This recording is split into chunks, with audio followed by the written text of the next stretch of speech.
Hare Krishna, everyone. Welcome to this week's edition of the Hare Krishna Project podcast. This is episode number 90. I have managed to persuade 90 people to come online and be interviewed by me. What an achievement. Often not knowing what we're going to talk about, but sometimes they do. Thank you to everyone who continues to tune in on a regular basis from all over the world now. We receive feedback from devotees and non-devotees. I don't like that term, but non-devotees from all around the world. They're getting in touch with their questions and with their feedback.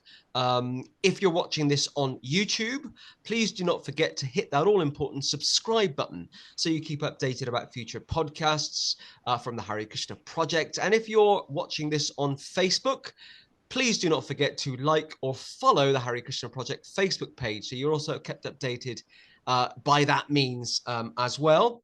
As you would have noticed over the last couple of weeks, we've had a huge, fantastic variety of guests from all over the world. And this week, we're going back to the United States. I mean, it's kind of broadly the United States. For the first time ever, we're going to Hawaii. What an amazing place, Hawaii. Absolutely delighted to welcome our guest. Are you still there, Yashoda? Our guest has kind of disappeared.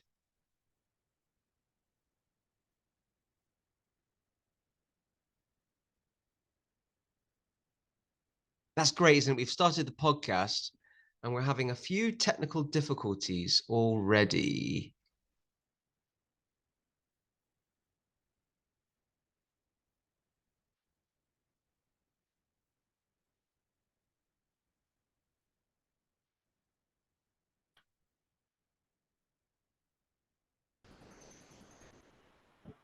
So I'm going to give you the first question. It's the question I ask every guest every week. Tell us a bit about you and where you're from. Thank you, Narada Prabhu. Thank you to all of our guests tuning in. So my name is Yashoda Prabhu. I'm originally from the Midwest. I was born and raised in a pretty conservative setting, St. Louis, Missouri. They call us the Bible Belt. It's the barbecue capital of America. So very Christian roots, very humble roots. I had early Christian raising, early Christian values coming from my grandparents and from my mom. And so I was active in like the church choir and volunteering at the church like that. But around, I'd say age 15, I started taking an interest in like metaphysics. And I started reading books from like Maharishi Yogi, Deepak Chopra. And it was only a matter of time till I made a further progression to like the yoga studies, etc. Wow. So you were reading books by the Maharishi or at the age of like 15, 16? Yeah, I think I must have had some kind of an impulse from a previous life because the interest came kind of its own accord, you could say. And what did your parents think about that? If you had kind of a Christian upbringing, what did they think about you kind of delving into kind of Eastern spirituality? Well, I have a twin brother, and his earliest remark about Krishna was, "Krishna is the devil." Oh, so my I was pleased. goodness. He said Krishna's name. That's a credit to him. So I had to navigate. Wow. I had to navigate that with my family. My mom was a unique case because she met the devotees back in 1969. She's part of the kind of hippie generation. So after she met the devotees in 1969, she took an interest. She visited the local Hare Krishna temple, but the images were a little too exotic for her. She wasn't able to really assimilate the message. She left before Prashadam, you could say. So. I love that. She left before Prashadam. Well, Yeah. it sounds like that a seed was kind of sown in your mother at that age. That's really interesting, and then you kind of joined a bit later on. So how did you discover Krishna consciousness? What's your kind of story there? I was really lucky. I grew up next to a theological seminary, and they had a really marvelous library, Prabhupada's complete Srimad Bhagavatam, Chaitanya Charitamrita. And so around age 16, I discovered Prabhupada's Bhagavad Gita as it is, 1972 edition, with the beautiful Jadharani artwork. And it made a strong impression. I took the book off the shelf at my library, took it home and read it. And Prabhupada's introduction 32 some odd pages. It made a very strong impression. So I was ready after reading Prabhupada's introduction. And the funny thing is, even though I'd never met the devotees, I was ready to start preaching. And I took the book and I put the book in my mom's hands. And she also began assimilating the message and practicing the lifestyle. So one book, two birds with one stone, you could say. That's quite amazing, actually. So at the age of 16, you went to the seminary, the library next door, and you discovered some of Srila Prabhupada's books. You got them out and you started reading them. That's quite something. I mean, and without kind of being nosy and asking you what your age is, but what kind of year was that? What year did that happen? That was back in 01, give or take. Oh, one. Okay. Okay. Yeah. And then did you then kind of seek out the devotees? Did you go and look for your local Hare Krishna temple? What kind of happened then? Yeah, I was looking for a way to put the philosophy into practice, but being a complete new person, it was all so foreign and kind of abstract. And after I gave my mom the Bhagavad Gita, she told me, you know what, I've been to this temple, 40 years ago. Let's go together. And so I owe her the credit that she took me to the temple for the first time. This time she stayed for prasadam, and we had a very nice experience. Wow. So you've been around kind of devotional circles for about 20 years or so? Yes. Wow. That's quite a long time. And did you ever live in the temple, that kind of thing? Yeah, my first temple was Missouri. We had what you might call like preaching center in a bad part of town, like a minority part of town. Um, Unfortunately, we weren't able to create many devotees out of the local population, but we were able to cultivate the local Indian and local Hindus. So pretty standard story, small preaching center, can't really attract many people locally. We got the Indians. We shipped in some European devotees from other, territories in Europe, which is kind of the norm in America these days. So it was a fun mix. The devotee that shaved my head for the first time was from some foreign country. I don't even remember what country he's from. So there weren't a ton of devotees from Missouri, but I think the devotees were pleased they got a local kid such as myself at the temple. Wow. And you moved in and you put on saffron for a while, did you? And kind of did all the stuff. I Yes. mean, whatever that means, did all the stuff.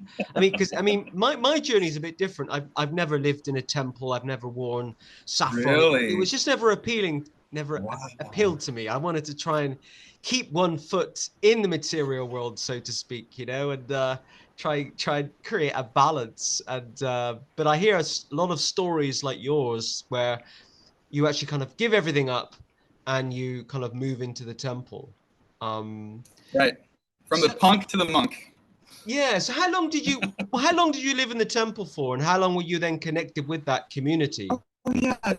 So the first experience in Kansas City was pretty positive. I was young, enthusiastic, ready to surrender. To my knowledge, Missouri was small Krishna zone. And so the fact that he passed away suddenly back in 2002 means I probably would have been his disciple if he had stayed, with us. And so I ended up taking shelter of the local Swami, Danavir Swami, who was the leader in Kansas City. And he engaged us in book distribution, Harinam, college preaching, etc. So I stayed in Kansas City for about 2.5 years. I made a pretty good push, but eventually I kind of had some conflict with the temple authorities. I made the request, I'd like to put on white now, I'd like to get married now, and the authorities did not approve of my decision. So there was a bit of conflict. You just said something that made me chuckle. You said that, you came into conflict with the temple authorities. You know, who hasn't come into conflict with the temple authorities? Uh, so did you, I mean, if you don't mind me asking, did you then eventually put on white and get Oh married? yeah, yeah. By Krishna's mercy, I've passed through so many different seasons. So first 9 years, I wore saffron. That was one season. Here in Hawaii, I eventually settled down into like a householder role. I connected with a local devotee. We made the effort. We didn't produce any children for the duration of our relationship, but we made the effort. And then later, I joined the military. So that's another season. Serving here in Hawaii in uniform, carrying a rifle around, still doing devotional service, chanting my rounds was a fun experience. And now that I finally left the military about 1 year ago, I'm more of a quasi-vanaprasth, drifting towards the forest, drifting towards a more renounced modality, you could say. Wow. Tell us a bit about being in the military. I think I knew that you were because I've seen some of your social media posts. Why did you join the military? And tell us about some of your experiences there. Oh, yeah. What a great question. I come from kind of the military family. My mom eventually settled with an older gentleman, and he was career Navy. He was a very kind gentleman from the Korean War era, the 1950s era, retired military, and he was always very generous with my family. So he was kind of a role model for me when my mom settled with him. And then I have an older brother who's actually a Marine, formerly in the Marines, United States military. So many of my role models kind of fit in that lifestyle. Prabhupada also remarks that the Westerners are coming from the line of Kshatriyas. If you trace back our bloodline, we're coming from a Kshatriya line if you go back further enough. So the Westerners have a bit of a fighting spirit. I kind of identify with that fighting spirit, you could say. Wow. I've never really thought about devotees or Hare Krishna devotees serving in the military. I mean, are there many devotees serving in the military? What's the kind of community like there? Hawaii, our population in Hawaii, the demographic is about maybe 15% military. And so invariably, we have a higher percentage of devotee military. For example, you may have heard of Tulsi Gabbard, the congresswoman from the state of Hawaii. She was in the military for a while. She was a major.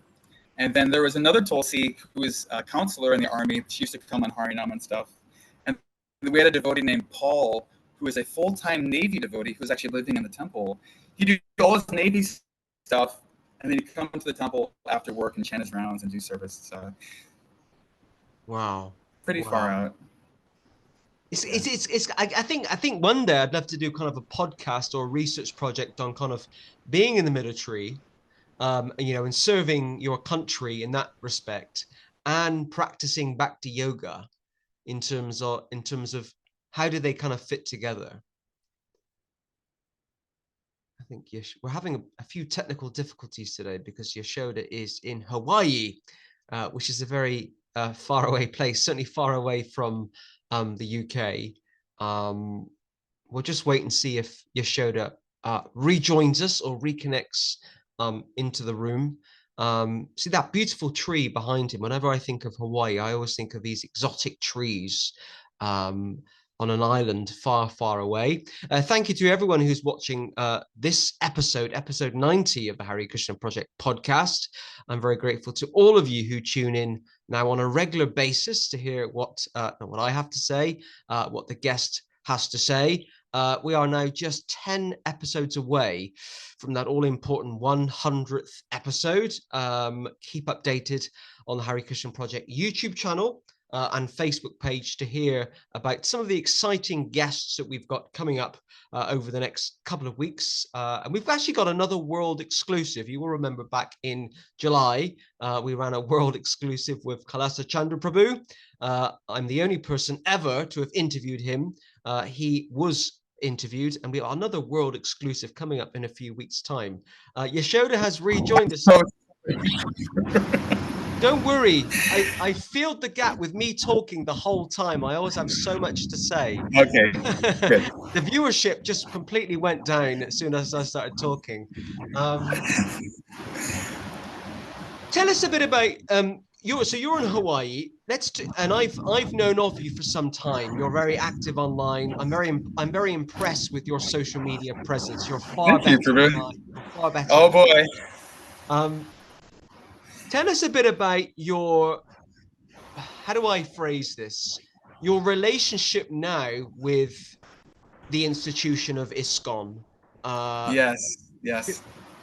I can't make too many inflammatory posts every month because I'll exceed my quota. So I have to space them out maybe every 2 weeks or so. But there are hot button topics that we're, interested in. Those of us in the second generation, this organization is a little top heavy. There are so many in that first generation. the original, Prabhupada disciples. Now that they're getting older, someone can make the argument they're starting to absorb many of the movement's resources. You've got the senior Prabhupada disciples who need health care, and the gurus getting their financial support, and the temple presidents. Sometimes the institution feels a little top heavy. And if you have like a house of cards, you need to keep the weight at the bottom. If too much weight goes to the top, it can't sustain. So some of us in the second generation are concerned, can the current structure of ISKCON be maintained indefinitely? Is it a sustainable organizational structure? And we're a bit concerned, right? For example, I was recently in the Utah temple, and the temple president is 76. Who is going to take over his managerial role in 5 years? They don't have any children. There's no clear line of succession. Who is going to take over these temple president roles in the next 5 or some odd years? It makes you wonder. I think what I'm going to do to maybe have better connectivity, I'm going to turn off my camera, because often that helps, but you can still absolutely hear my voice. Let me just do this, because often that helps. Stop video. Every little bit. That might be a lot better now. So I've also seen that kind of similar pattern in the UK. We have around 10 ISKCON temples in the UK, and most of them have had temple presidents that have been in place for 15 to 20 years. And there's no sign of them retiring or hanging up their boots, yes. And I've been a big supporter for a while of having elections rather than selections. I would love to see more democratic involvement within ISKCON in terms of members electing who, runs these bodies and kind of runs these temples. What is the devotee community like in Hawaii? And you can answer that in any way you want, in terms of ISKCON, in terms of other groups. What's particularly happening in Hawaii? Well, Prabhu, we are nothing if not diverse. We have, of course, the regular ISKCON temple community. The temple has been here for 50 plus years. So that original group, many of them were kind of hippie, far out personalities. Of course, Govinda Dasi and her husband Gaur Sundar were the pioneers of the community. We offer them a special respect. Govinda Dasi is the one that cultivated Tulsi Devi so many years ago for Srila Prabhupada's pleasure. So we have a lot of the original kind of Prabhupada disciples across the different islands. I would say we have maybe 30 Prabhupada disciples. We have the Ritvik devotees. I personally identify as Ritvik. I am trying to cultivate a direct relationship with Srila Prabhupada, for better or worse. And there are quite a few of us Ritviks.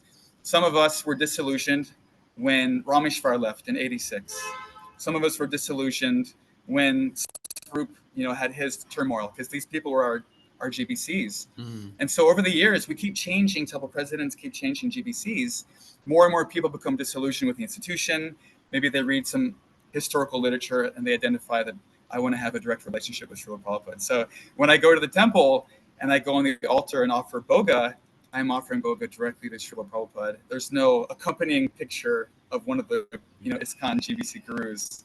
It's just me and Prabhupada directly. And are you involved with a kind of a Ritvik group in Hawaii? A group of devotees? That's a good question. We're definitely part of the undercurrent. However, there are devotees in California, Milpitas, California, and they come once a year for the Ratha Yatra. And it's about 100 devotees. They sponsor the Hora, which is in January. They do so much cooking, so much Harinam. So whenever these devotees leave, everyone's like, oh, when will the Ritviks come back? We miss the Ritviks. They help so much. So there's a sense of support for the Ritvik idea. It just isn't really publicly endorsed. It's endorsed more in private. Yeah, I mean, I think at heart, I'm a sociologist. I love studying social groups, and I try to be as objective and as neutral as possible. It's not always easy, but I try. And one thing that I've noticed, and I believe is now happening because of, again, the recent, because of what's happening in ISKCON now, in terms of, the highlighted stories around child abuse and, I guess corruption around how these issues have been dealt with. More and more people are now going back, I think, to this Ritvik kind of idea that actually we can't be doing with any of you. We're fed up with all of you. We feel let down by all the gurus. We don't know which of you to trust. So actually, the safest thing to do, the safe pair of hands spiritually, is just to take shelter of Prabhupada. And I certainly in the UK, that's I see that mood growing, that let's just take shelter of Prabhupada. Either we label ourselves as Ritvik or not. That's the kind of safest thing to do, if you know what I mean. Yeah, I mean, Prabhupada told us in clear terms he's going to have a connection with future generations. There are even places where he says he's going to appear in our dreams to encourage us. So if someone is dreaming of Prabhupada, maybe they're from the second generation, third generation, there must be a relationship there, right? Yeah. Have you ever had any dreams of Prabhupada? Yeah, I would say my dreams were more concentrated when I was a brahmachari, really plugging in, firing all the cylinders. I had a dream of Prabhupada about a year and a half ago, and it didn't really end well. Prabhupada was kind of chastising me. So I'm kind of in the wearing the dunce cap and sitting in the corner right now. I've actually been looking into this concept of dreams quite recently because I've met a number of devotees like you who tell me that their stories and their preaching activities now are based on Prabhupada telling them things in dreams. Wow. And I can think of at least four, other than you, you're number five, there's four other devotees that are running big preaching projects based on dreams, and that Prabhupada, Wow. I love it. they've either had a dream of Prabhupada or they're waiting for a dream, you know? No. And I'm kind of inspired by that faith because my dream, I don't recall ever having a dream of Prabhupada. My dreams are just all made up stuff about nonsense. Like it's like, oh, scary stuff at Halloween. What am I going to dream about? So that's kind of really interesting. So, okay, let's talk a bit about one of the things I've been impressed with about you since I've kind of seen you online for a couple of years is you've been an kind of outspoken voice um, against the changes to Srila Prabhupada's books. Um, why is that? As in, why have you been an outspoken voice? And why have you felt it important to speak out against those changes? Yeah, that's an important subject. Every generation that joins this movement, we're going to have to make a decision whether we support the original literature or the new literature. And I mean, everyone that joined in the old days, it was just Prabhupada's books. When my teacher, Danavir, joined in 1970, they had the original Allen Ginsberg Bhagavad Gita with his kind of far out, hippy dippy Allen Ginsberg introduction. That book was fully potent. Everyone that joined in the late 60s, Bhagavad Gita, it did the trick. But Prabhupada wasn't fully pleased with the abridged Gita. It didn't deliver the full message. And so he sat down and he presented our 1972 Gita, which is the approved complete edition. It isn't even called first edition, it's called complete edition. That should give us a sense of whether or not it's complete, right? So I was originally confused on the subject of the book editing. Um, Luckily, Govinda Dasi has been an active member of our community in Hawaii for many years. And she and I were acquainted basically from the Sunday feast. I was a young brahmachari, 22 years old, enthusiastic. And so I wrote her a letter asking about the book edits. Did Prabhupada approve of the book edits? Were there changes made? And so, fortunate for me, in 2006, Govinda Dasi replied with her letter, which is titled Letter to Yashoda on Book Edits from Govinda Dasi, which she goes pretty vehemently against the changes and says basically it's a criminal act to change someone's book posthumously. Yeah, and kind of like you, I've only really thought about it over the last 2 years or so. Really given it much thought in terms of what do the book changes actually mean. When I joined the movement almost 20 years ago, I was young, I was enthusiastic. I mean, I'm still enthusiastic now, but I was enthusiastic. I was kind of going along with everything and anything, and oh, that's great, and this is great. And then I didn't have much time to think about things because I was so busy on Harinam or chanting my rounds or just reading all these books that I was given to read. And, and I didn't really think about stuff kind of objectively and critically. And for me personally, one of the things that the recent pandemic did, it gave me a chance to sit at home and read more and try and form a view myself based on some of the things that happened. And here in the UK, around I think maybe a year ago, so Roald Dahl is a very famous author. He wrote lots and Yes. lots of books. And around a Yes. year and a half ago, there was this massive news story in the UK that Penguin Books, who I think, own the copyright or own all of his books, they were making changes to his words because You're his kidding. words weren't appropriate. So I'm thinking, well, I knew he was a bit anti-Semitic, so I was thinking, well, maybe we should change that. But it wasn't that. It wasn't the anti-Semitic stuff. It was things like you can't say fat anymore because it's offensive, or You're kidding. you can't call the witches ugly because it's offensive. And it just all went through. Penguin Books made these changes to his books because the words were offensive. And it was because of that uproar in Britain that I thought more about Prabhupada's books. I thought, hang on a minute, this isn't just the same thing. These are spiritual books. So it adds even more kind of weight in terms of them being changed as even more of a serious issue. Roald Dahl was a very talented, inspired author. Prabhupada was a Shakti Vaishavatara, sent by God to deliver the world. It's like on a different level. So I completely know where you're coming from in terms of that kind of book, that kind of books, that situation. And I think you're distributing Prabhupada's original books in Hawaii, aren't you?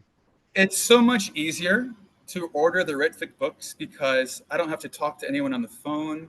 I simply go online, punch in a few numbers, and the books come in the mail, a few days later. Yeah. And what's that kind of, are there a group of you doing a lot of book distribution in Hawaii of those original books? Well, there certainly are who do on their own accord. A lot of the Rameshwar disciples. Rameshwar was really big here in the 80s. So we have a few dozen of his disciples. Many of them prefer the original books. A lot of the time, I'll distribute Prabhupada's books as like a PDF. Maybe I'll meet someone on Harinam. Oh, give me your email. Okay, I'll send you a book PDF. I love to distribute that pink Ishopanishad through the mail.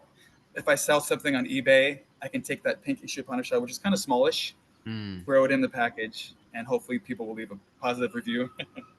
So each of us has our own methodology, but there definitely is a group who have a strong preference for the original books. Yeah, I mean, since I've kind of come out as a fan of the original Gita around 6 to 8 months ago, it's been quite overwhelming the number of devotees in the UK that are not only a fan of it as well, but also are selling it and distributing it. And Yes. there's like an unofficial network, you know, uh, Yes. that we're Yes. underground, but they're not really underground anymore because they're quite public. And there's just a lot of us, that are distributing those original Bhagavad Gitas, which is wonderful. Yes. Okay. Tell us a bit about your thoughts now, because you've also been a very strong, outspoken voice understandably, against kind of child abuse in ISKCON, the cover up. I mean, I was thinking about it again recently. I think it's one of the biggest cover ups in religious history, in terms of this 45-year cover up of child abuse in ISKCON. It was just absolutely horrific. Um, this kind of question's kind of a heavy question here. What are your thoughts on the current state of ISKCON today, in terms of, as well as the book changes, and the multiple guru fall downs and the paedophile rings? What are your thoughts on ISKCON now, and what it and whether it kind of can be saved, I guess, so to speak? Well, I love to project and imagine. I'm a very imaginative person. Sometimes I wonder, like, what if you went to a Sunday feast at your local temple, and before prasadam is served, you ask the pujari, "Oh, great, time for prasadam. By the way, whom did you offer the bhoga to? Was it Radhanath Swami? Was it Lokanath Swami? Was it Gopal Krishna Goswami?" And then, depending on what the answer is, either you participate in prasadam or you leave, right? There's so many questions that we have for the leadership of ISKCON. Who knew about the abuse, right? If we trace all the emails, Vaidya Narayan Swami, all these other Swamis and GBCs, so many people knew about the abuse. There's, in the United States, a mandatory reporting law. If I know about someone being abused, a minor, adult, anyone, I am required to report that illegal activity. If I don't report it because of the mandatory reporting law, now I'm a culprit. Now I'm part of the conspiracy. So all of us who live in the United States, we have a responsibility to protect children, protect women, protect property. Here in Hawaii, so many of the properties were relinquished. We used to have a farm on the big island of Hawaii, one of the other islands. Prabhupada used to visit it.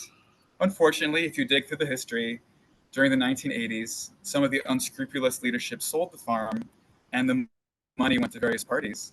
We used to have a boat. It was called the Jaladuta. Used it for preaching to the different islands. Someone donated it. It was worth over $200,000 in the 80s. Where's the boat now? It was sold during the 1980s, and the money went to various parties. So in so many ways, we have a cautionary approach to the leadership.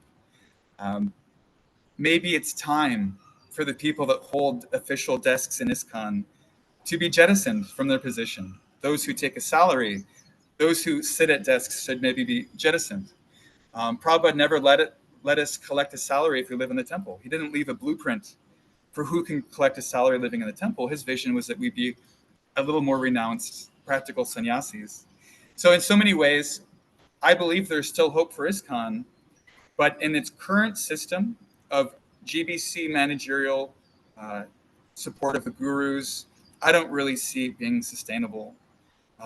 These gurus are either going to bloop or leave their bodies. Who is going to be the next generation? What is their qualification?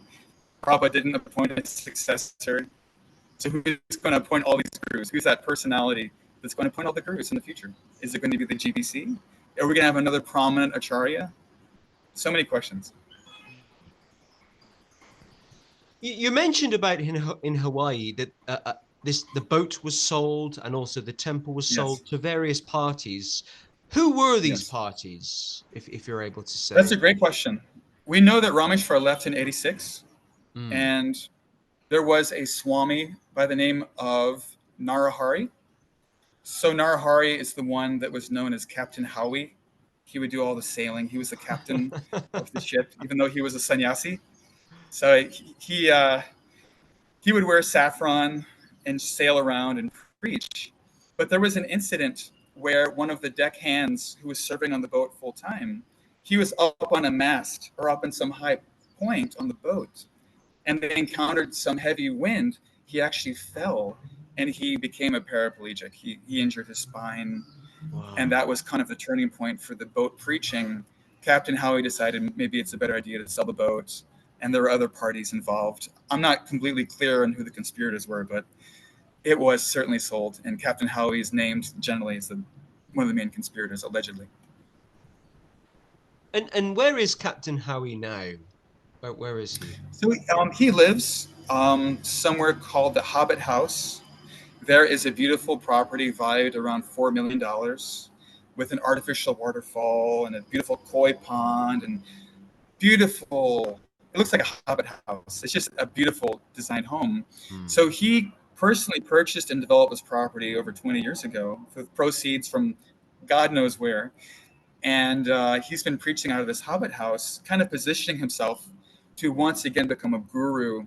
Narahari was previously a guru, but he had some kind of say fall down or whatever. Now he's positioning himself so many years later to again be a guru. He still initiates on the side, although he's not recognized by ISKCON. And he's also an advocate of homosexual weddings. He uses weddings to fundraise. And here in Hawaii, people come from out of state specifically for gay weddings. It's kind of a tourist event. you often hear so many stories about gurus that have fallen down, and it's always kind of fascinating in a very bizarre way to find out where they are today and what they're doing and who can kind of track them. I won't say which one, but I've had some email dialogue with a former guru in ISKCON recently, and I'm trying to persuade him to to come on my podcast and That would be so awesome. and to share his story. It hasn't happened yet. I think when I first got in touch, he thought that the Hare Krishna Project podcast was kind of an official podcast run by ISKCON, and he didn't want to be involved. And I had to explain that actually I'm kind of more independent. I'm more independent minded.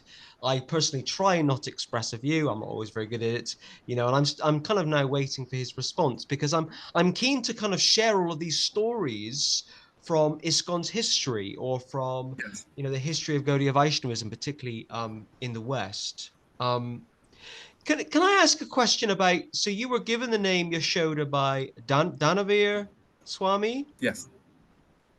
What was his That was, react? Sorry, what were you going to say? oh, that was 20 years ago. 2003 was the ceremony. And what was his kind of reaction or response to you kind of identifying as a Ritvik? What does he think about that? Yeah. Dynavir Swami and I have had kind of a hot, cold, on again, off again relationship. I have issues with authority. And resent is a strong word, but I resist the fact that when he was training me as a new devotee, he didn't divulge ISKCON's history, let's say the full portfolio. If you're trying to invest money, you want to know what all of your options are. Okay, what are all my options for investment, right? So we're investing our time, our energy, our blood, sweat, tears, everything in this movement. We want to know what is the actual history, who are the players, right? I resent the fact that his version of history doesn't really shed much light on the zonal acharya, period. In fact, if you look back at the letters, when Danavir was writing Prabhupada in the 1970s, he was begging for sannyas. And I believe Tamal Krishna was in his ear coaching him. Yes, take sannyas, take sannyas. Prabhupada kept telling him, no, you will not take sannyas. Be a practical sannyasi. So we know that Prabhupada in the 1970s forbade sannyas. He said, I have so many bad experiences. Why have all these Prabhupada disciples gone against that order and taken sannyas? For me, it is questionable. It's a questionable topic. And I recall now that you have written a book, haven't you, about kind of a very brief book on the history of ISKCON, particularly in the 80s. Yeah, I put together a manuscript, kind of like you. During COVID, I was a little unengaged, and so yeah, totally. I put together a pamphlet. It's about 40 pages. The conception is that the Gaudiya Math went through so many upheavals in the 1930s after Srila Bhaktisiddhanta entered Samadhi. And ISKCON has followed such a parallel. It makes you really wonder, what can we learn from those Gaudiya Math days? What can we learn from the 1970s? The person that doesn't learn from history is cursed to repeat it, right? So that's kind of the theme of my book. What can we extract from history on these topics? I have read your book, by the way. You did email me a copy. Yeah. And I had it. It's currently hosted on a YouTube video, so I'll be happy to share the YouTube link if anyone wants it. Yeah, and I can certainly put that kind of with this podcast, because I'm always keen for the people who watch this podcast or listen to this podcast to have a real insight into the lives of our guests in terms of you, your background, what you're interested in. And over the last 90 episodes, we've really had a variety of guests from all walks of kind of Gaudiya Vaishnavism, so to speak. And that's really, really important. And we touch on some really kind of big issues. And I love how you put that manuscript together that talked about what was happening in ISKCON in the 1980s. It was a real. I was about to say it was a very dark time for the institution. It's probably quite a dark time now as well, actually. I haven't myself got to see or been able to watch the new documentary put together by Peacock. Oh boy. Mainly because I can watch it in the UK. I just haven't got round to accessing it. I don't have a subscription to the Peacock app. Yes. I see. I don't have that myself, so I'm waiting to see if I can watch it in another way at some point. But I was just really intrigued how ISKCON released a statement before and after the first episode. I mean, Yes. when have they ever done that before? Yeah, yeah, very uncommon. They definitely want to put things in a proper light because if you take the documentary at face value, ISKCON was more or less a criminal institution. And so we have to, I guess the institution wants to separate itself from that image, right? Yeah. Because there's so many other things in the media, and I mean the media in the broader sense, where ISKCON hasn't released a statement, like for example, 20 episodes ago, Henry Doktorsky was a guest on this podcast. Yes, yes. And Henry Doktorsky has written lots of books about what happened at New Vrindavan, in the 80s. And to my knowledge, Yes. ISKCON hasn't released a statement about the books, before or after publishing. No. It's like they're kind of fearing something, or they're fearful of something. Yeah, yeah, that's right. I feel really bad for the disciples of the gurus who have signed non-disclosure documents who are part of the New Vrindavan era. Many of them have gone to court and they have gag orders. They can't discuss New Vrindavan. They're prohibited. They could be sued in court if they discuss New Vrindavan.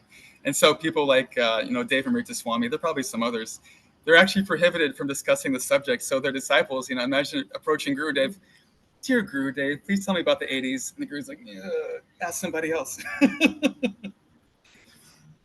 So just, you wouldn't happen to know how many gurus do have kind of gagging orders against them, do you? Is it a lot? Yeah, that's a great question. We can say for certain Deva Amrita Swami does. Radhanath, hot topic. I couldn't speak authoritatively on the subject, but it really makes you wonder who's on that list. Yeah. Well, in terms of New Vrindavan, we have produced 2 podcasts on New Vrindavan already. And I can't say too much. I have a guest coming up in a few weeks who was living at New Vrindavan in the 1980s. And she is going to be sharing her story. And she was a young person at the time. Oh, So boy. she will be sharing, very grateful to her when that happens, sharing her story. So yeah, it's good to see that things are kind of coming out. You know what's ironic for me? Some people know this, that when I was at university, I met the devotees at university kind of through the academic route. I was studying ISKCON, and then I ended up joining in the end. And my dissertation at the end of my degree was on bhakti yoga, and I was studying. It was a comparative study of bhakti yoga, looking at the teachings of Srila Prabhupada compared with Kirtanananda Swami. And it was quite funny because I had to get in contact with his followers in America to ask for. Not kidding at all. And so I read a lot about the black sheep of ISKCON 20 years ago as an academic research topic. And then when I joined ISKCON, everyone's saying, wow, you looked into New Vrindavan. At the time, I was thinking, well, I don't really know what all the stuff's about. But yeah, it's quite a hot topic, the 1980s at New Vrindavan, isn't it? Yeah, and there's no resolution. There's no catharsis until ISKCON, publishes something, or we need something to work with people. There's no catharsis. There's no closure. It just drags, Mm. Can I ask you a question we've talked a bit about ISKCON and the state of ISKCON and its kind of future. Another question I guess I have for you is, how do you think, because of all the kind of negative publicity that ISKCON has or gets, how do you think, in light of that, we can attract new people, particularly Western people, to Krishna consciousness? Oh, that's such a lovely topic. Here in Hawaii, we have a diverse demographic. We are perhaps 30% Filipino. We are maybe 15, 20% Japanese. Then you have the Chinese, Micronesian, Samoan, Hawaiian, etc. And so preaching in America here in Hawaii can take so many twists and turns. Ideally, we would have people presenting Prabhupada's teachings in different languages, right? And so that, for us here, that's kind of the challenge.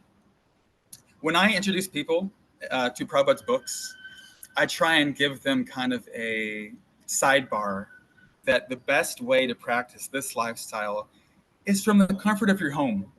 The idea of working from home, serving from home, worshiping from home is only becoming more and more popular with the progression of time. You know, we just came out of the COVID period. And so we can live at home and worship Prabhupada. I can have Prabhupada's deity on my altar, offer him boga. I can distribute books like we discussed online through like eBay, which is my favorite way to distribute Prabhupada's books. The cost basis for an Ishopanishad is $1. I can throw the book in at almost no cost. We can conduct Harinam. We can have online associations, Zoom meetings, Zoom classes. I no longer have to go to some structure, some building, and try and appease the local priests, appease the local management. You know, please give me sham prasadam, please give me some service. I can have all the service and all the prasadam from home. I think serving in the military helped acclimate me to more of that self-reliant position. I really love that approach to serving Srila Prabhupada at home, because you're absolutely right. We don't necessarily need to go to a temple and be engaged in service at a temple, where there's an element of kind of conformity in that sense. Actually, we can try and be Krishna conscious at home. We can have an altar at home. We can organize a little namahata at home or at the local community center. We can distribute Prabhupada's books. We don't need permission to do these things, and there's so much kind of, it's a very organic experience and feeling of serving Prabhupada kind of in your own way. I was in France about a month ago, and I went to visit the Radha Kripa mission, which is in Rouen, in northwest France, and they're independent from ISKCON. Originally they weren't, but they are now. And their mood is, literally the temple's mood is Prabhupada at home. It's about how can we, Prabhupada's our guru, our spiritual master. Prabhupada is like a father figure or a grandfather figure. How can we serve Prabhupada at home? And as a result of that, you get this kind of a family experience. When you go and visit this particular temple, you feel like that it's just a family. There's like 40 people living there, but you're like you've gone to someone's home and you're welcomed, and it's wonderful. It's really, really nice. So yeah, having something in common. Yeah, it's nice. I don't have much in common with the people at ISKCON. Sometimes I look around and like, what do I have in common with you folks again? So in terms of your preaching and your book distribution in Hawaii, what is the response like? Kind of how's it going? Oh boy. So recently I was in Seattle completing my military service. I did 4 years in the Army here and 4 years in Seattle. And so I've only been back in Hawaii for about 8 months. And so my hope in coming back is that I'd be able to organize some dynamic preaching. And we actually have had some real fun doing Harinams at the university, Harinams at Waikiki. Srila Prabhupada personally used to go to Waikiki for japa walks and morning darshans. So when we go to Waikiki, it's not just the beach and the tourists. We're connecting with Prabhupada, the time he spent there as well. And so I think I am the most effective in preaching when I can balance a little temple service and a little Harinam and a little book distribution. If I lean too heavily into one or the other, I tend to lose my balance. So I'm looking for that holistic, complete picture. And do you find that the public in Hawaii are quite receptive to the message of by and bhakti? large? Yeah, by and large, our Waikiki is so unique because the shopping district is on the beach. So when we go for Harinam, we're exposing people on the sand, we're exposing people walking by. It really creates a festive environment. And I have so much pleasure, dancing with Japanese grandmas or people from Australia. It's such a diverse crowd. People are looking for entertainment, something novel. They're looking for a novelty. So we fit in quite well in that novelty dynamic. In fact, tonight there's going to be an ecstatic Halloween Harinam. Should be pretty fun. So the response has been positive. Of course, you've got your outliers. You've got the academia who are more or less atheists. When we preach at the university, sometimes we get opposition from the academia. There's a large Christian population, so sometimes Christian opposition. Yeah, yeah. I'm attempting to come back into the room to see what the connection is like. Yeah, you're a big Halloween Harinam. That's wonderful. If anyone's wondering what Yashoda's referring to, we're recording this podcast on Halloween. And he did ask me before we started recording, do we celebrate Halloween in the UK? And we definitely do. Uh, there's probably kids outside now knocking on the doors and various things, and there's lots of, I'm sure, horror movies on the TV tonight if people kind of want to watch those things. Okay, Yashoda, believe it or not, we've been talking for almost an hour on this podcast. It's been we've had a few connection issues, but it's been great to hear your story. And what I love about you is you are very enthusiastic. You're very enthusiastic about Krishna consciousness, and I can kind of feel the enthusiasm coming through the digital airwaves,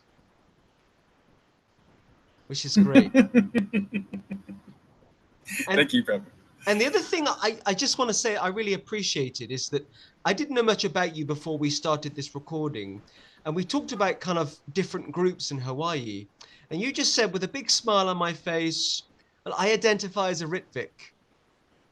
And I kind of love that. I love that. I tell you why, because you weren't shy in coming forward. And for me personally, Ritvik isn't a label that I identify with, but I have lots of friends that are Ritviks. And what we try and do here at the Hare Krishna Project, we try and create an environment of inclusivity, where actually it doesn't really matter to some extent where you're from, but everyone's welcome here.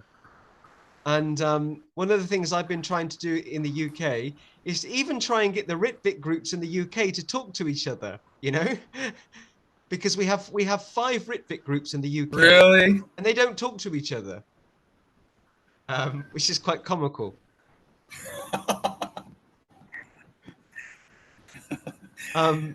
Yeah. So I think what I'm going to do, Yashoda, I'm going to say goodbye to the viewers at home, and then we can have a bit of a debrief after. So it's been fantastic to welcome Yashoda Prabhu as the 90th guest. Can you believe it? The 90th guest on the Hare Krishna Project podcast. I have persuaded 90 people to talk to me and put up with the questions. If you're watching this on YouTube, please do hit the all-important subscribe button and leave a comment. And if it's something critical, criticize in a constructive way. You're allowed to disagree with the contents of this podcast. Just do it in a nice way. And if you're watching this on Facebook, please do like or follow the Hare Krishna Project Facebook page so you can keep updated about what the Hare Krishna Project is doing.